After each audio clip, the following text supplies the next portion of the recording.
Iran में नेतृत्व के नए दौर की शुरुआत के साथ ही पूरे मुल्क और पड़ोसी खित्तों से इत्तेहाद और हिमायत की आवाजें बुलंद होने लगी। इमाम सैयद मुश्तबा खामनेई को रहबरे इंकलाब मुंतखब किए जाने के बाद सुन्नी उलमा और दानिशवरों ने जिस तरह अपनी वफादारी का इजहार किया है, वो इस्लामी जगत में आपसी भाईचारे की एक नई मिसाल पेश कर रहा है। आदाब, नमस्कार, मैं दानिश नदीम और आप देख रहे हैं द देशपोर्ट। फलस्तीनी उलमा काउंसिल के हेड ने इस मौके पर एक अहम ऐलान किया है, जिन्होंने कहा है कि वो इमाम सैयद मुश्तबा खामनेई से बैत करते हुए विलायत के अहद की तजदीद करते हैं। उनके मुताबिक ये बैत महज एक रस्म नहीं है, बल्कि सब्र, इस्तकामत और जिम्मेदारी का एक अहद है। ये उस उम्मत की तरफ से एक पैगाम है जो जुल्म के सामने कभी सर नहीं झुकाती और हक व मजलूमों की नुसरत के लिए उस वक्त तक खड़ी रहती है जब तक अल्लाह का वादा पूरा ना हो जाए और आज़ादी का परचम हर उस सरजमीन पर बुलंद ना हो जाए जहां आज़ाद लोग खड़े हों। ईरान के मारूफ अहले सुन्नत इमाम जुमा हाज मोहम्मद आखुंद परवाना ने भी अपनी ताईद पेश की है। उनका कहना है कि रहबरे इंकलाब आयतुल्लाह मुश्तबा खामेनेई अपनी बसीरत और हिकमत से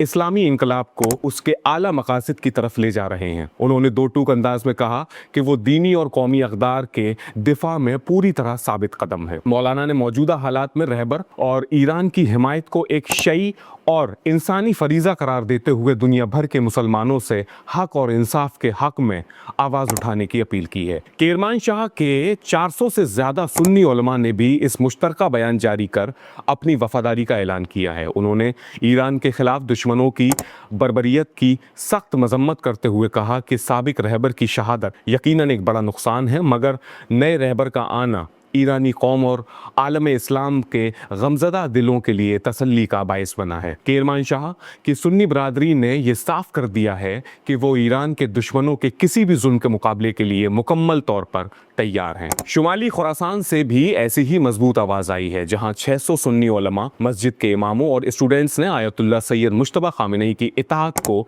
लाजिम करार दिया है।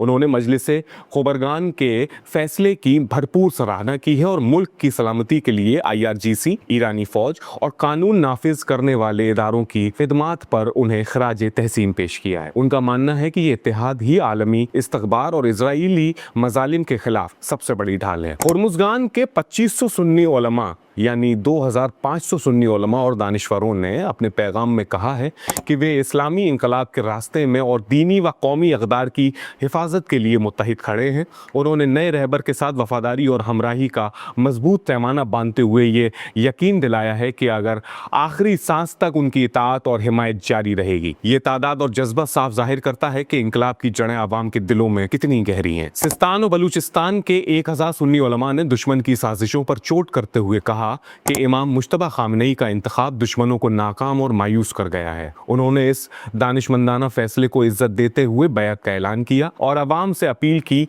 कि वे बसीरत और इत्तेहाद के साथ रहबर की क़यादत की हिमायत करें। उलमा ने साफ तौर पर कहा कि मुल्क की अफवाज और IRGC को उनका मुकम्मल ताबुन हासिल है ताकि कौमी सलामती और अमन बरकरार रहे। आपकी इस पूरे मामले पर क्या राय है और आप इस पूरे विश्लेषण को, पूरे मामले को किस तरीके से देखते हैं, हमें कॉमेंट सेक्शन में लिख कर जरूर बताइएगा। इस वीडियो को ज़्यादा से ज़्यादा लाइक करें, ज़्यादा से ज़्यादा शेयर करें ताकि इत्तेहाद का ये पैगाम दूर दूर तक पहुंच सके। हमारे साथ जुड़े रहने के लिए शुक्रिया। मैं हूं दानिश नदीम, आप देख रहे थे द देशपोर्ट। बहुत शुक्रिया। जय हिंद।